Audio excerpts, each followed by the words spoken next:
Donc si on écoute maintenant, on pourra s'apercevoir qu'il y a maintenant aucun décalage rythmique entre le click, le métronome et la wave.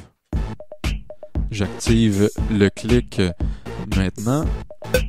Donc on entend qu'il n'y a pas de décalage.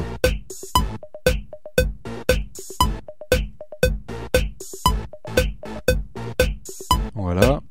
Et si je vais voir plus loin, il n'y aura aucun décalage encore. Parce que la piste tempo est maintenant réglée sur les événements audio de notre wave.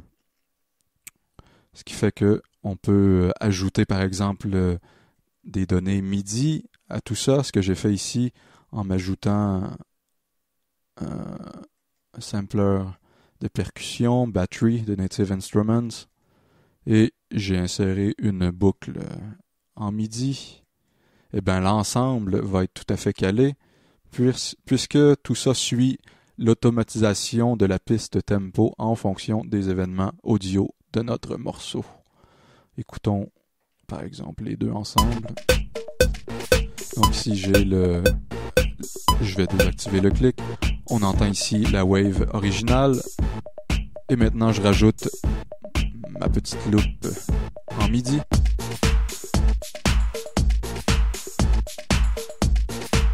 Et le tout est bien calé. Même si je vais voir plus loin, encore bien calé, évidemment.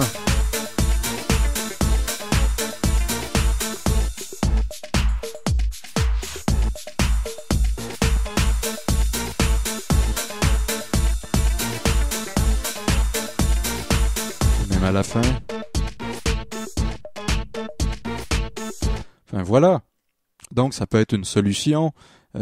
C'est la meilleure solution en fait si on ne veut absolument pas traiter par le time stretching notre wave. C'est la meilleure solution à faire, c'est d'utiliser les time warp. Mais le time warp, si il permet de caler une piste MIDI avec une piste audio, ne permet pas en revanche de quantifier les événements audio d'un morceau donné. Eh bien justement, passons à la seconde partie du tutoriel. Nous allons voir comment on peut maintenant quantifier des données audio en fonction d'un BPM stable qui ne bougera pas. On comprend ici dans ce qu'on vient d'entendre que le BPM n'arrête pas de bouger, seulement on ne le perçoit pas vraiment à l'oreille en tant que tel, mais il fluctue en fonction des légères fluctuations de tempo contenues dans notre wave.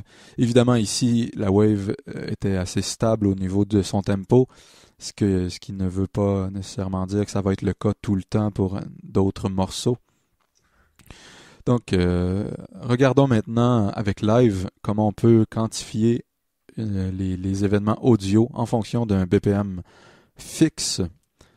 Avant de passer à Live, je tiens à dire que nous pouvons le faire aussi avec Cubase et ce qu'on appelle les Time Warp, que l'on retrouve ici dans l'éditeur.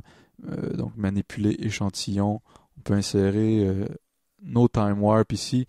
Mais je vous en remets à un autre tutoriel, enfin une vidéo que j'ai produite. Et cette vidéo aussi démontrait que Live était plus précis pour ce faire. Donc si vous voulez avoir de plus amples détails, vous consulterez le vidéo.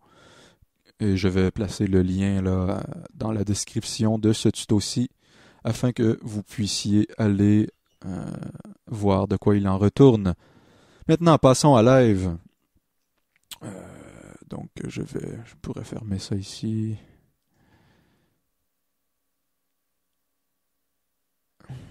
Voilà, je vais juste activer la fenêtre Rewire. Et voilà. Donc, ici, ce que j'ai, c'est le même morceau. OK. Donc, le même truc. Donc, on va pouvoir l'entendre. 2 secondes.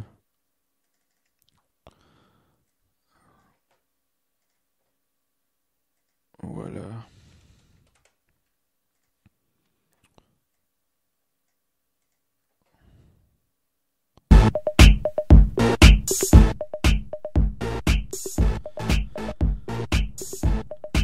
Bon, maintenant, ce qui est important à faire avec Live, au tout début ici, c'est de ramener le marqueur 1 complètement à gauche au début, si il n'est pas déjà placé comme tel à l'ouverture du projet. Et ce qui est magique avec Live, c'est qu'il détecte par les intensités des événements audio, il peut détecter le tempo général et l'ensemble est, ma foi, très bien calé de façon générale au niveau du calage. Il n'y a pas de souci. Donc, écoutons d'ailleurs avec le clic activé le morceau.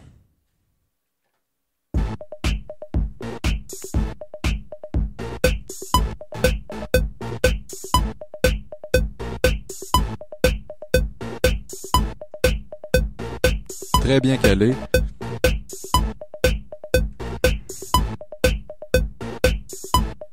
Donc, ce qui est vraiment magique, c'est que j'ai rien fait. J'ai simplement inséré la wave dans Live et l'ensemble se cale magiquement. N'en demeure pas moins qu'il y a certains petits trucs qu'on pourra régler. Si on zoome ici, on aperçoit ici que le contretemps, notre petit bongo, est pas tout à fait calé sur le contretemps ici. On voit que Live a bien calé les événements, mais surtout en fonction du kick.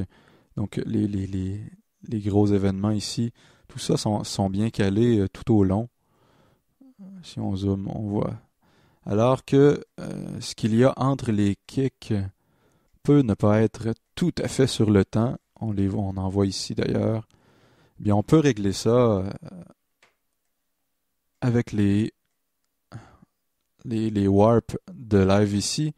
Donc, je l'ai activé, je l'ai placé en jaune. Je peux le tasser ici pour qu'il soit vraiment vis-à-vis mon petit bongo. La même chose ici pour celui-là.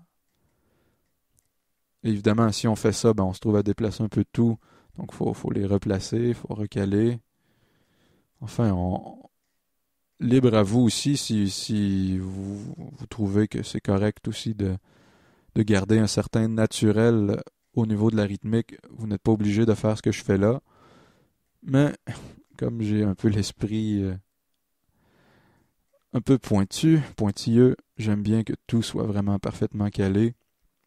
Donc voilà. Donc vous poursuivez comme ça tout au long. Et ce que j'ai déjà fait d'ailleurs dans un autre projet. Voilà. Si.